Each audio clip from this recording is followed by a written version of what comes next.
Hello, bowling fans. This is Jason Thomas, not Emil Williams Jr. He'll be back next week, but I'm your host. Even though we've downgraded the host, we've upgraded the event. Everything is sold out field here this week, 110 players. This is PWBA on the road.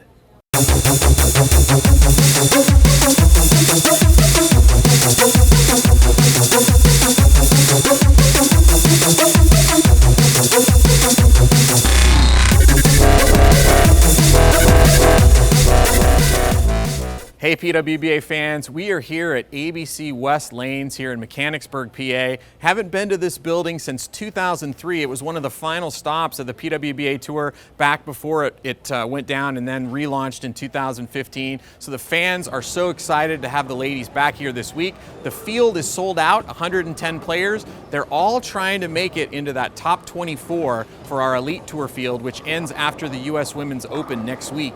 This week is the last standard event, which means it's the final event for players to make it into the top 4 for the Go Bowling $10,000 Challenge, where the stepladder finals will be held at the US Women's Open at the start of next week. So it's a huge week out here for the ladies. They're looking forward to it. We're looking forward to it. And a title is on the line. And speaking of titles, Erin McCarthy won her first one last week. Hugely popular win out here on the PWBA Tour. She's one of our favorite players, and we caught up with her after the win last week to get her thoughts on winning her first PWBA title. It's incredible. I'm still on cloud nine. I'm speechless. I don't have the proper words to express what that means at this time, but it's amazing. There were a few injuries last year, and now feeling good, looking good. First shot is a strike. As a kid, I obviously watched it on TV, the PBA and the PWBA, but I didn't get serious with it until I was in college. So when I found out that the tour was actually coming back, when I was just starting my nursing career, I think it became a goal at that point. Especially as I made some cuts, I realized, hey, I can compete out here with the best of the best. Good shot. Maria made a great shot in the middle of that game, and she left an 8-10. It was still a pretty close match, depending on what I was going to do, but it kind of just helped take some of the pressure off, let me breathe for at least a frame or two. So I think at that point it kind of propelled me in a way. Looking for 5 in a row. Yep. And not trying to lose today. Just repeating shots. Sometimes I get too ahead of myself, especially in matches like that. So really just staying focused and taking that extra couple seconds to make sure that I draw my target essentially and hit what I'm looking at. We're on 8. Oh, and a 10 that pin. almost looked like an 8-10. I don't get down as often. I don't stress out. I try to stay in the moment and actually stay true to that statement.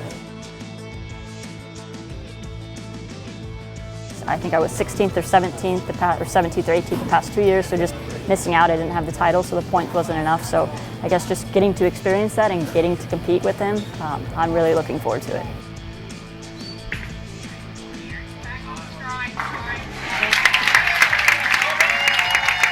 Erin McCarthy, 2018 PWBA Louisville Open champion. What a nice win for Erin McCarthy, and some great thoughts there on what it means to get her first PWBA title. That's what everybody out here is looking for, that first win. And it was a hugely popular win, especially among the players. A lot of those players are great friends with Erin McCarthy, and it was really nice to see her get that win under her belt. But another title on the line here this week, plus a lot of other things. We've got the top 24 coming up for the Elite Tour. We've got the final 4 for the Go Bowling Challenge, which will take place at the US Women's Open. So a lot on the line this week. We caught up to several players to talk about their goals for the remainder of the season and also what they're trying to accomplish here this week in Mechanicsburg, Pennsylvania.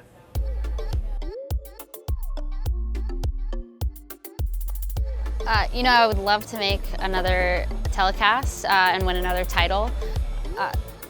The major championships are always kind of its separate set of goals, but I would love to make another major show. But definitely at the top is winning multiple titles in one season.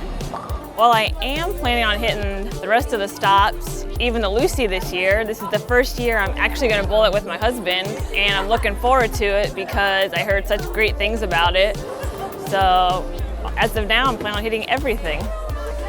Right now, my plan is to be competing every event. I want to come out here and just do the best I can at this event so that I can put myself into top 24 so that I'll be able to bowl for the rest of the season. I'm going to give it all. We have one more event, a regular event, and we have US Open, so I'm very looking forward to it, and we'll see what happens. I'm going to try to make cuts and do my best. Well, my plan is to hopefully have a good week here and a good US Open so I can make the top 24 in points. And then take some time off, give back to the sport by going to Junior Gold and Collegiate Expo, and then get geared up for the end of the season.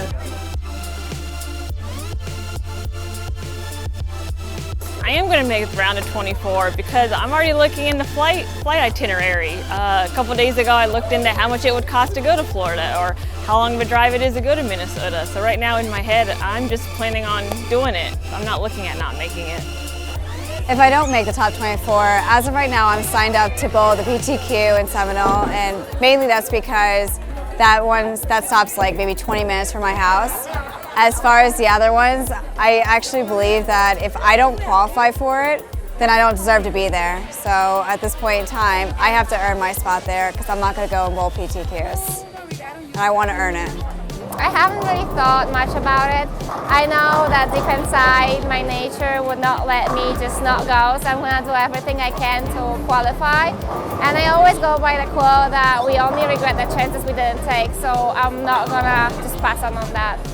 All right, very interesting to see. It's hard to believe the season's almost, halfway over. We've had a bunch of standard events. This is our last standard event of the season, and now we've got a chance to sit down with some bowlers and hosts of this week's event, right? Nicole and Brooke Bower. How you guys doing? Good, how are you? I'm doing well. Yourself? I'm good. Good. Well, you guys have a lot of different talents. You're obviously great bowlers. We've seen you, on Extra Frame quite a bit. You've taken some money home out here on the PWBA tour. But you guys also have some other interests too. You both work here at the bowling center, right? Correct, yep. What do you guys each do? I'm the bar manager here, so this has been a family business since back in the 50s. So we've been learning from our father and our Uncle Daryl, who have started the business and built it from the ground up. Okay. And Brooke, I know you actually commented on how great it was hosting the PWBA back in the day and how you look forward one day to come out and bowl yourself, right? Yeah, I was young when they last had it here, and it was amazing to watch all of the competition and how good they all were, and because we were really just starting out, just learning, kind of starting to progress with our own game, and then it folded, and then so it's nice to see that it's back and we're able to compete and host in our own center, and then all the young kids, there's a few that are bowling this weekend that just for them all to be able to see and experience what we did when we were little and be able to have that goal for the future is amazing. Yeah. Now, how big of a part did you guys play in getting the tournament here? Well, I know we talked to Neil last season that we would be interested in hosting, and when they changed the schedule around a little bit, she kind of pretty much just reached out, and our dad asked us what we thought of it, and we were both like, go for it. So, yeah, kind of short term getting ready, but we got it all together. So yeah, the place looks great. Some paint involved. Yeah, it's been a lot of work, but it's been exciting too, and it's nice to see it all come together. And we're really proud of what we have here, and we want to show it off and welcome all the ladies and the families and fans to Harrisburg, and just show them what we're made of, and hope that they want to come back. Okay. Now, you guys, I assume, practice together quite a bit. Who's got the bragging rights between the two of you? I'd say Brooke's probably definitely the better bowler. She's more accurate. I'm the person that goes 279, 179, and she goes 220, 220, 220 all day. So I'd say Brooke. Okay. Now, Nicole, you also do some other things besides bowl and work in this bowling center. You drive race cars? That is correct. Right. What kind of race cars do you drive? They're 410 sprint cars, winged sprint cars. So they have a wing on the top, a big wing, and a wing on the front. So they have about 900 horsepower. And they weigh close to like 1,400 pounds. So it's actually the most horsepower to weight ratio across the board for any kind of racing, really. Wow, we could spend another 10 minutes just talking about that. But let's just kind of quickly go into how often do you race? What do you do? Do you have a ranking? How serious are you about it? I would say I'm pretty much at the professional level as well. 410 sprint car racing is about as high as you can go. So kind of in comparison to bowling, there's regionals and stuff, which is kind of the every weekend thing that we do. And then the World of Outlaws, which is the traveling circuit, which would be like the PWBA. they come to town, and then we get to race at that high competition, high, that professional level of it. So, I mean, really week to week, it's almost as the competition is just as stout. So it's a lot of fun. I do it every weekend, and it's been a family thing. The whole family does it together. Okay. Will you race at all? No. The only time I raced, she put me through a wall. So the last thing my mom said was, "Don't crash her."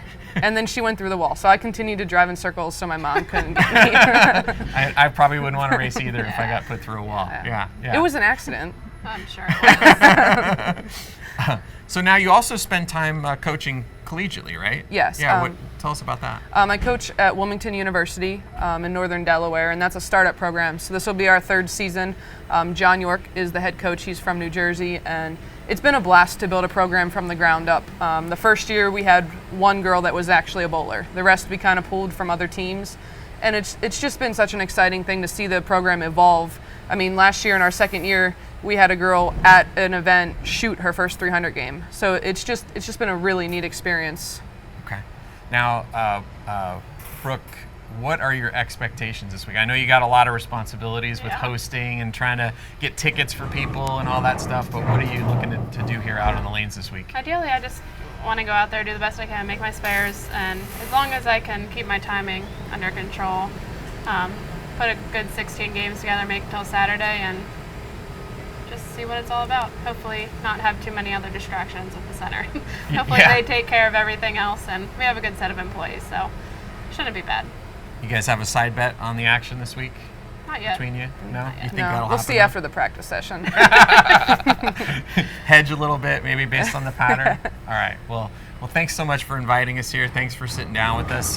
Good luck this week in the tournament. Thank you guys you. planning on bowling a lot more tournaments this season? We're only going to the Open yet this season. Yeah. Okay. Next year, we definitely plan to bowl a lot more. Brooke had just bought a house this year, so financially, we like to do things together and travel together. So we've been saving to go out and do, hopefully, if most, if not all of them next year. Well, you guys seem like you keep pretty busy.